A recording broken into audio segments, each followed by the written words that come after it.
Anda masih ingat dengan peristiwa tornado api yang pernah terjadi di beberapa negara?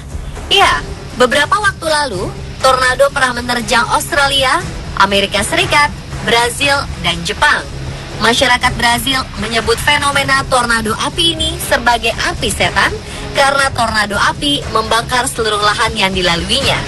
Di Jepang, tornado api pernah terjadi pada 1983. Tornado maut ini menewaskan 38.000 jiwa hanya dalam waktu 15 menit. Dalam segmen eksperimen kali ini, tim On The Spot akan mencoba menjelaskan bagaimana terjadinya tornado api dari sebuah percobaan sederhana. Percobaan ini sangat berbahaya, hanya bisa dilakukan oleh orang dewasa di bawah pengawasan profesional dan ahli di bidangnya.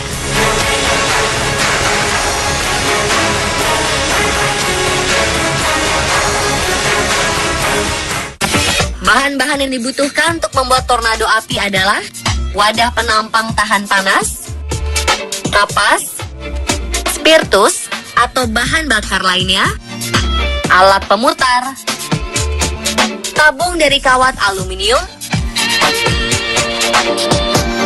dan pemantik api.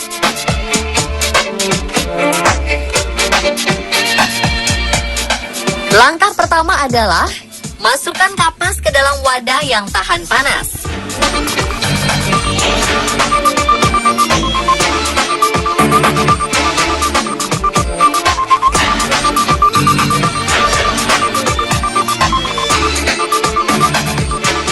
Kemudian basahi kapas dengan spiritus. Jika sudah cukup basah, letakkan wadah di atas alat pemutar.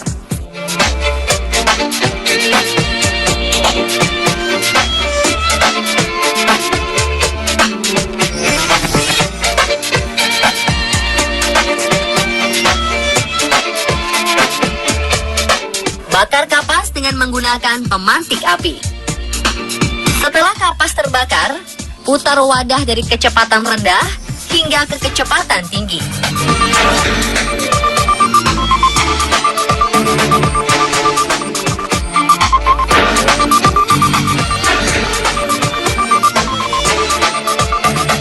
Pada percobaan ini, api tidak naik, hanya berkobar seperti biasanya. Lalu bagaimana jika pemutar api ini kita tutup dengan tabung dari kawat aluminium?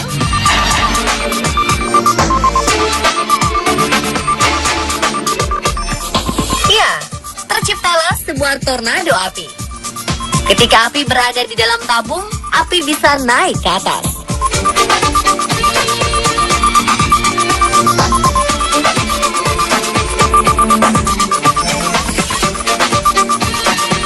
Mari kita coba dengan menggunakan wadah yang lebih besar. Apa yang akan terjadi? Ketika wadah semakin besar, api yang ditimbulkan juga semakin besar. Hasilnya, tornado api yang tercipta juga semakin tinggi hingga melewati tabung aluminium tersebut.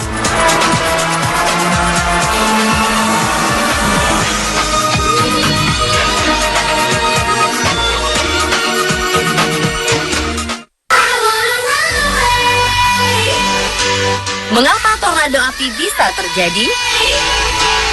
Pada percobaan pertama, api yang diputar tetap membara seperti biasa. Meskipun diputar, api tetap tidak mengalami perubahan. Ini karena oksigen untuk membakar api ada di segala arah, di sisi kanan, kiri, dan di atas.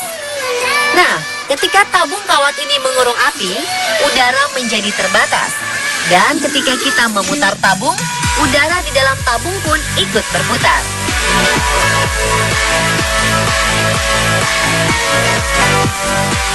Karena proses pembakaran tersebut, udara yang ada di dalam tabung cepat berubah menjadi karbon dioksida. Sedangkan oksigen hanya bisa mengalir dari atas tabung. Itulah sebabnya api semakin lama semakin tinggi bergerak ke atas untuk mencari oksigen. Udara yang berputar di dalam tabung juga membuat api bergerak berputar dan menciptakan pemandangan api vortex yang indah. Semakin cepat tabung diputar, semakin tinggi api memanjat ke atas. Ketika luas penampang api diperlebar, api pun semakin tinggi. Jadi, ada dua faktor yang menyebabkan api bisa semakin tinggi. Yang pertama adalah semakin cepat putaran angin, api akan naik semakin tinggi. Gerakan sentrifugal yang tercipta dalam pusaran angin menekan api, sehingga api hanya bisa bergerak ke atas untuk mencari oksigen yang lebih banyak. Yang kedua adalah luas penampang api.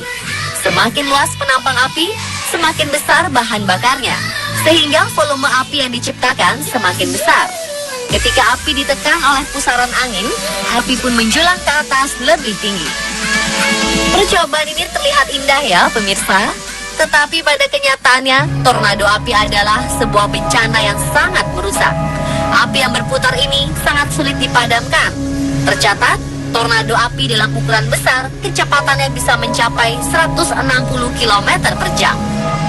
Dengan kecepatan tersebut, tornado api dapat melahap sebuah pohon besar dalam hitungan detik. Temperatur udara di tengah tornado api bisa mencapai 1000 derajat Celcius. Cukup panas untuk melemburkan tembaga.